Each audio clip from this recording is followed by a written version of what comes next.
আমরা আমরা মায়া ছেড়ে বেরোতে পারি না। মায়া আমাদের আষ্টেপৃষ্ঠে বেঁধে ধরেছে। আমাদের ছেঁড়া টাকার মায়া, ছেঁড়া জামার মায়া, ছেঁড়া প্যান্টের মায়া,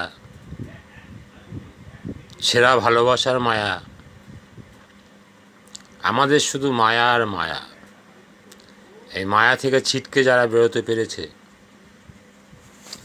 যারা এই মায়াকে ত্যাগ করতে পেরেছে, তারা কিন্তু জীবনে দীর্ঘস্থায়ীভাবে ধন সম্পত্তির মালিক হয়েছে। আমরা ঘর ছেড়ে বেরোতে পারবো না মায়া। আমরা রোজ দিন সকাল থেকে সন্ধ্যা অবধি পরিবারের লোককে দেখব মায়া।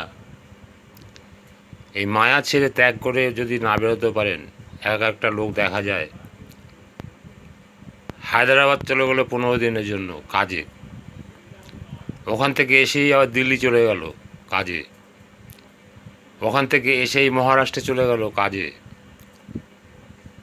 তারাও তো মানুষ, তাদেরও তো মায়া থাকবে, কিন্তু তারা মায়া ত্যাগ করেছে। তাই আজকে তারা ধনী, তাই আজকে তারা পরনির্ভরশীল নয়।